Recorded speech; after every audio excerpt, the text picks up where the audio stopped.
questions was, when was Jerusalem built? And so I want to touch a little bit on Jerusalem. And we always associate Jerusalem with Israel, don't we? We always associate Jerusalem with Israel. But did you know that Jerusalem was not founded by Israel?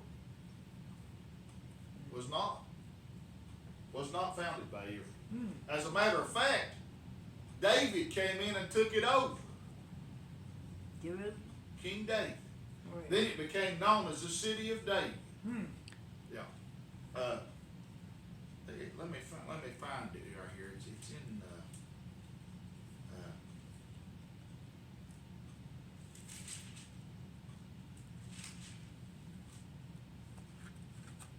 Hang on, I've got it here.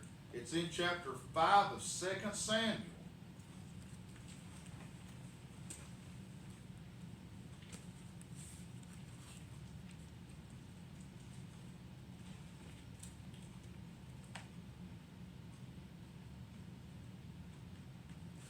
And we'll start with verse 5. In Hebron, talking about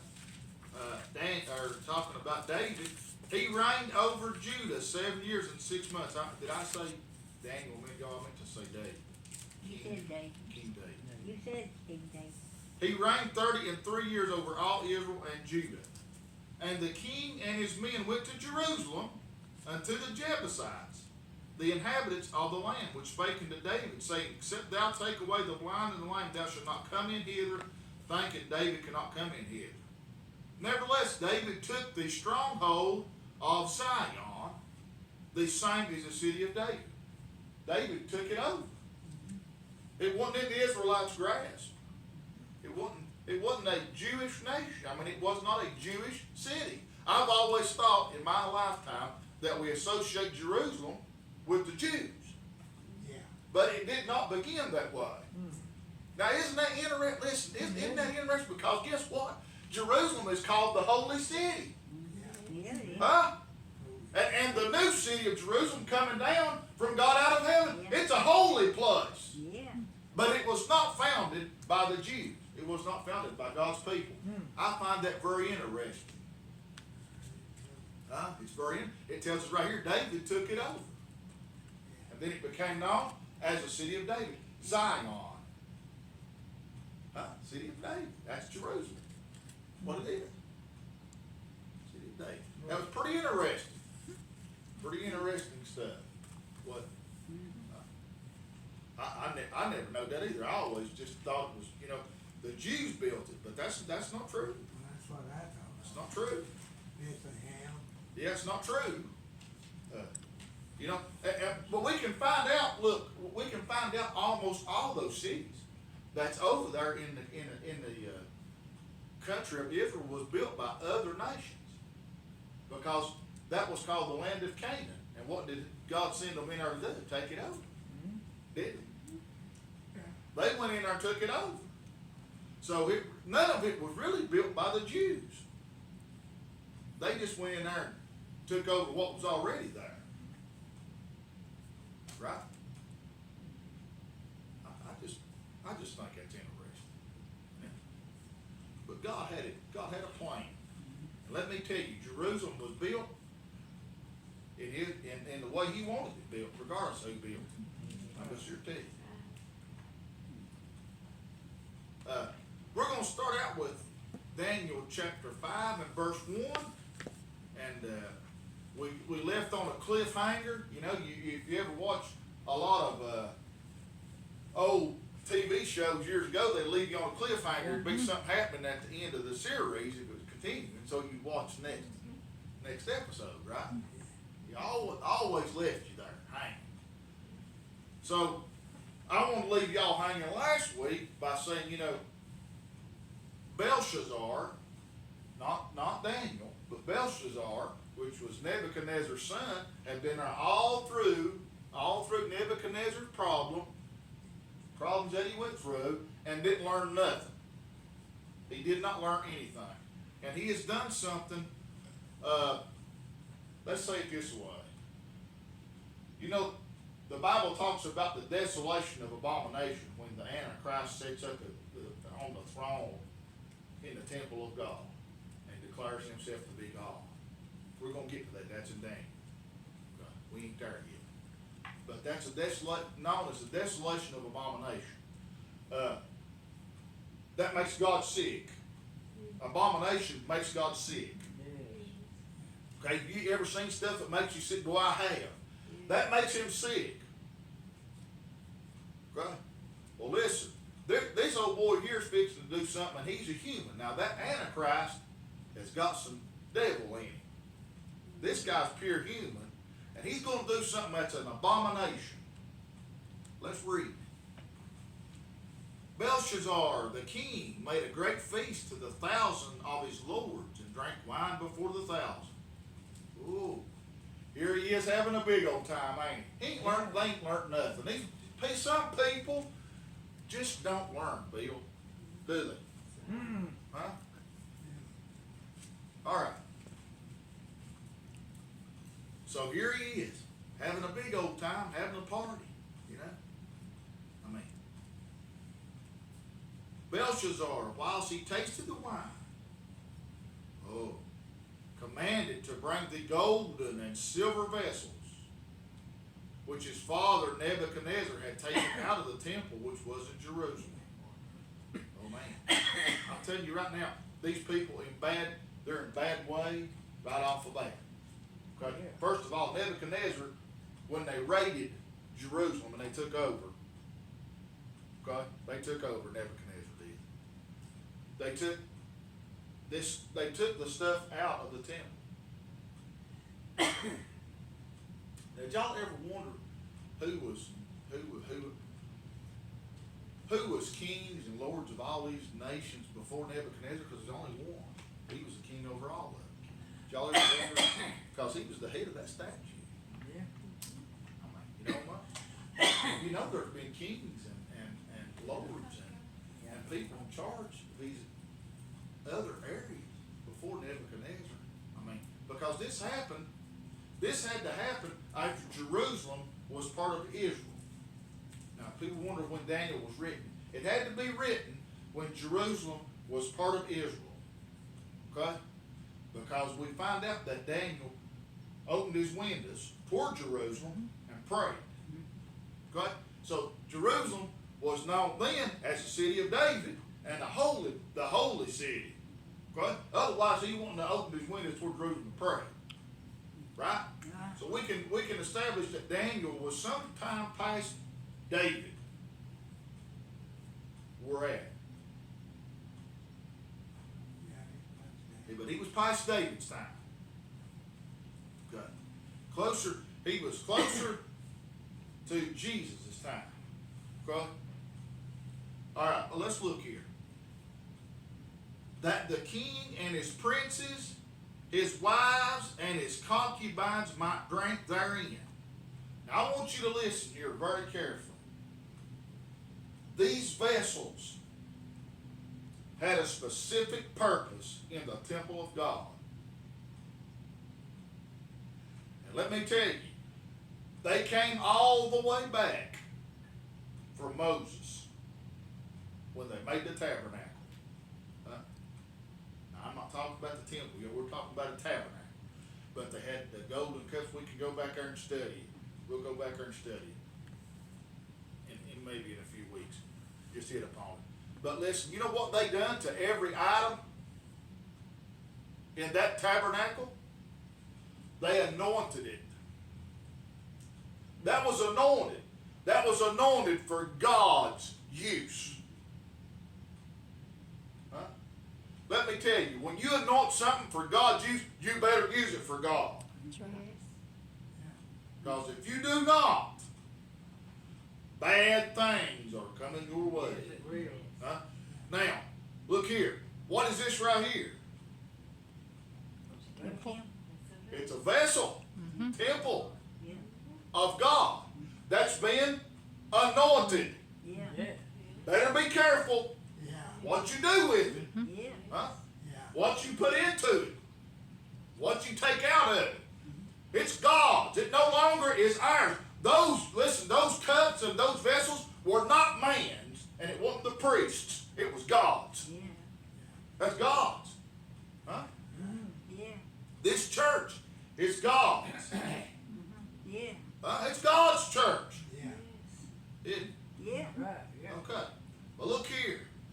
And I'm telling you, I don't understand how people can, and I'm just going to say it like it is, but I'm with you, how they can be so stupid. I'm telling you, Nebuchadnezzar's son was stupid. He was stupid. He was not ignorant. He knew better. Exactly.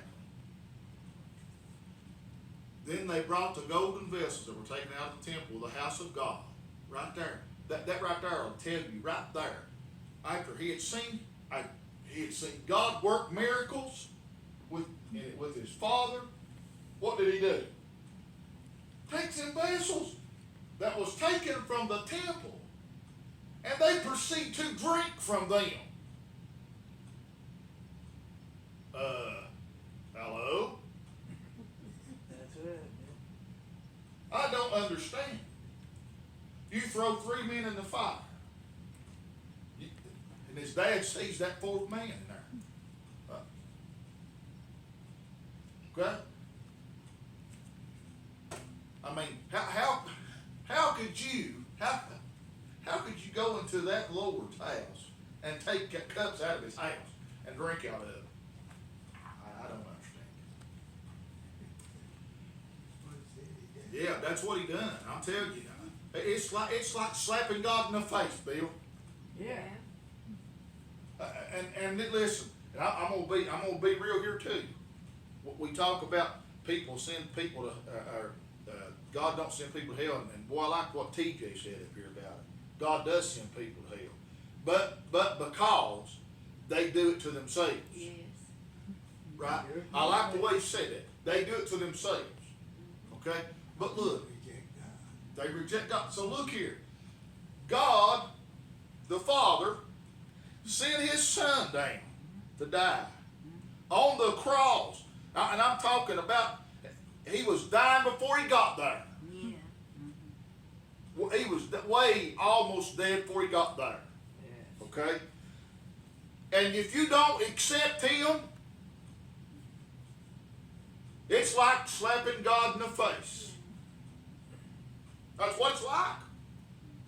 It's like saying your sacrifice meant nothing. That's right. But let me tell you, it did mean something. Yes. Yeah. It's nice.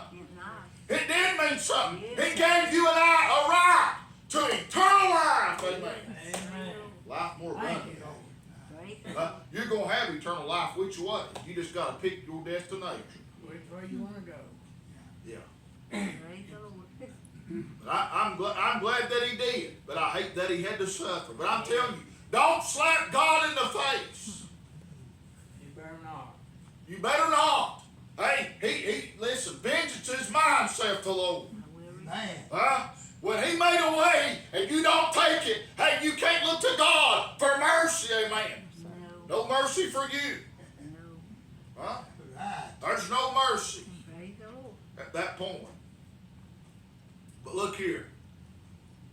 And the king and his princes. Now, I'm going to say it this way. There might have been some of those people that didn't know where they came from.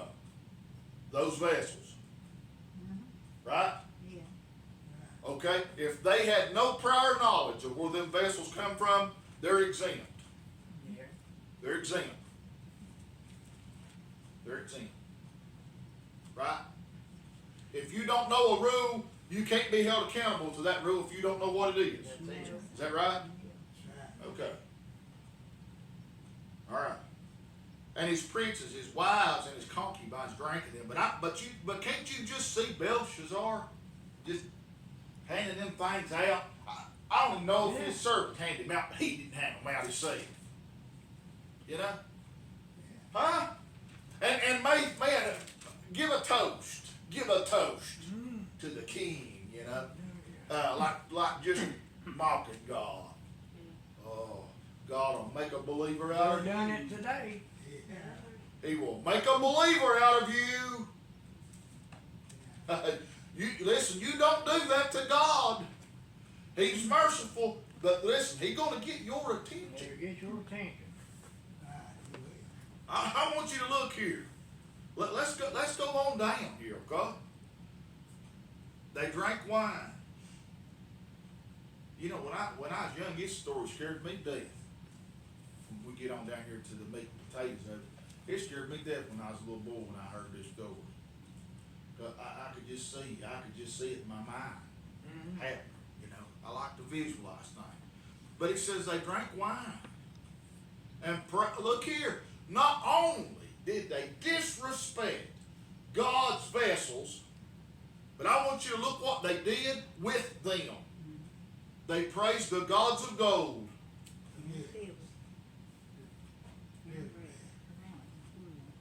And of silver, of brass, of iron, of wood and stone.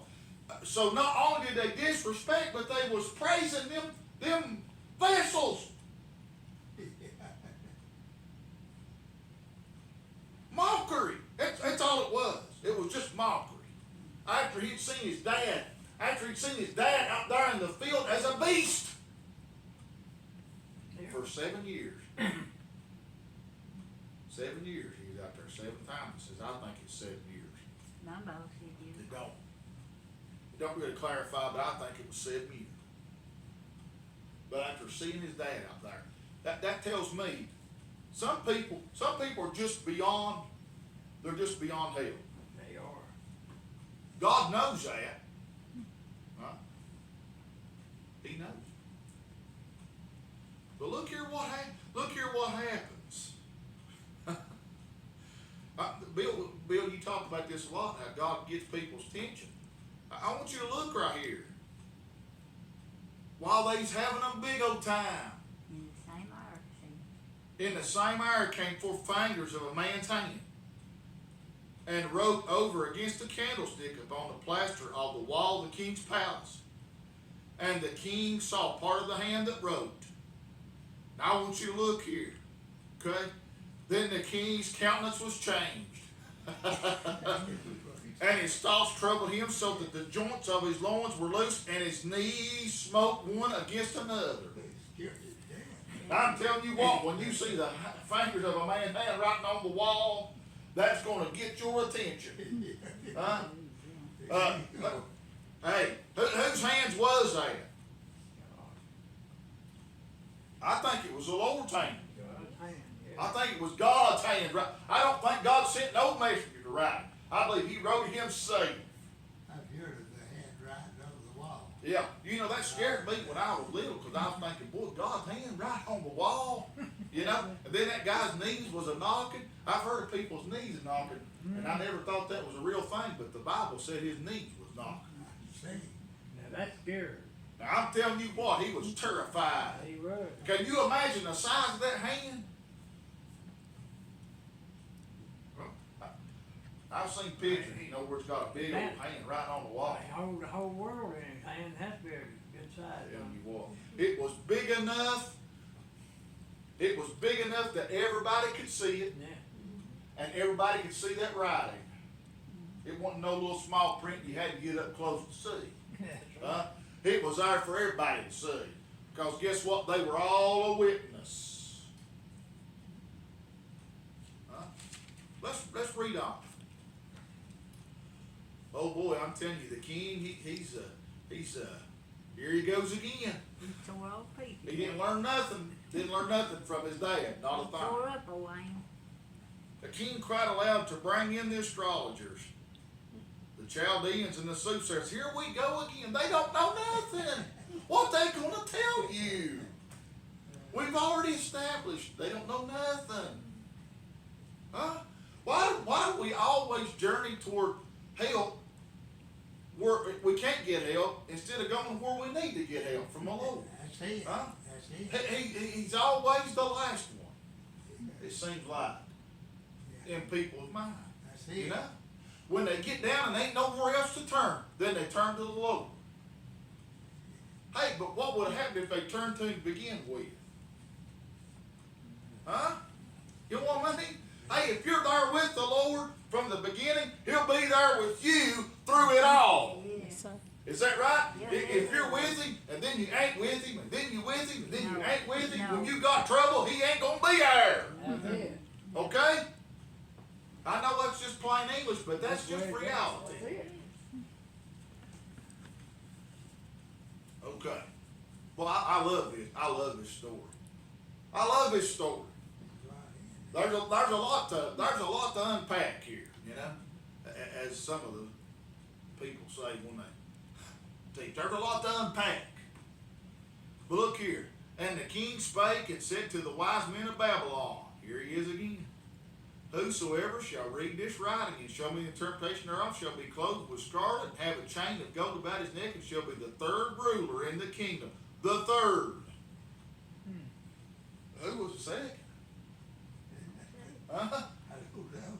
He gonna make him a third ruler if I can tell him what it's saying. But there again, That's that's the like people. our politics decision, man. Exactly. But look here what happens. Then came in all the king's wise men. All of them come in. But they could not read the writing, nor make known to the king the interpretation thereof. Guess what? I mean, surprise, surprise. Right? Yeah. We still got them soothsayers and all them people today. Guess what? They don't know nothing. It ain't changed a bit. Not a bit. Them horoscopes, they can tell you, well, you'll have a journey. Well, guess what? We're all gonna have a journey somewhere, right? You know, it's a crap. I mean, Praise the Lord. yeah. But look here. Then was King Belshazzar greatly troubled. His countenance was changed, and him and his lords were astonished. Phew. Man. Yeah, Tell you. look. He's tore up now because there's his hand wrote on the wall. Now he can't read. First of all, seeing the hand scared him to death. But now he can't read what the hand wrote on there. So now he's even more tore up because he don't know what to do. Can't get nobody to do it. And I'm telling you, God was in that too. In the whole shebang. Because he wanted him tore up. He wanted him to realize Ain't nobody can do it. error of his ways. He tried to tell Nebuchadnezzar, he'd give him a year, a whole year. Now you tell me God ain't merciful? Yes. Give him a whole year. Sure. You know? But what happens is the longer people go, and everything's okay, the longer they go, the harder it is to journey back. You know what I mean? If they put God away, they put him away, they put him away, it's harder for them to ever accept. They just, you know, it's like their heart gets hard. There'll be Yeah. some. Like God, he hardened Pharaoh's heart. If they quit going to church, then they can't never get started back. It's hard to get them back. It's hard to get them back anyway. I mean, it's hard to get them back. But you know, they blame everybody but themselves. Yeah, that's it. That's You it. know, I've talked to people, you know, they say, well, I got, We're not a place to judge. Because how do we know somebody didn't fix it up? How do you know that? The church has to be edified, not beat. That's it. yeah. That's it. Built up. Some of them will beat you to death. I don't want to beat nobody down. I want to build up. Now God gives everybody a different calling. He does. Yes. He never gave me a call to beat people down. He gave me a call to encourage people. And that's what I want to do. Encourage people. It says to reprove, rebuke, exhort. That's all of it goes with it. Yes, it does. There's nothing wrong with rebuke if it's done in the Lord. If it's done the right way. If it ain't done in the Lord, then it's insane. That's correct. And it'll do more damage than it will good. That's what's wrong with a lot of today. That's just like false witness. You know, We'll get verse number 10, maybe a few more. Now the queen, by reason of the words of the king and his lords, came into the banquet house. Guess she didn't see. Guess that was just a party for the men. Right? Just a party for the men. yeah, You hear talking about the banquet house. Yeah. That's how much before he got it. Oh, yeah, in the banquet house, they had the banquet house, you know, where they eat, had parties, you know. And the queen spake and said, O king, live forever. Let not thy thoughts trouble thee, nor let thy countenance be changed. You ever wonder why they always said that to the king? They say it all the time, all the time. O king, live forever. Who wants a king to live forever? That's right. Huh? I mean, did they really want to live forever? Especially some of them, these bad kings. Y'all ever wonder where that saying come from? I mean, I wonder about it sometimes. That was the queen. Yeah, she said that, oh, king live forever. Well, if he got his heart right, he might do it. Yeah, he might be all right, but this was a bad king. Yeah, I wouldn't want him to live yeah. forever. No, I wouldn't either, not Well, here. that'd be I don't changed know. before the end of it, though. Well, there is a man in thy kingdom, in whom is the spirit of the holy gods. And in the days of thy father, light and understanding and wisdom, like the wisdom of the gods, was found in him. See, look, the wisdom of the gods. There she is. She has no clue. But it's a little guy. Hey, little gods. That's what I'm saying. The wisdom of the gods. know. These people do not believe in the God. No. They do not believe in the God. Okay? She says, thy father, the king, I say, thy father made master of the magicians, astrologers, Chaldeans, and the soothsayers. Yeah. For as much as an excellent spirit and knowledge and understanding, interpreting of dreams and showing of hard senses and dissolving of doubts was found in the same Daniel, whom the king named Belshazzar. Belteshazzar. Now let Daniel be called, and he will show the interpretation. Okay, I think I'm going to stop there because we're getting down to the meat and potatoes, and we're going to find out what happens to Belshazzar next week. Next week, is Belshazzar going to have a change of heart, or is something bad going to happen to Belshazzar? Where we at? 13. Yes, 13. What is going to happen?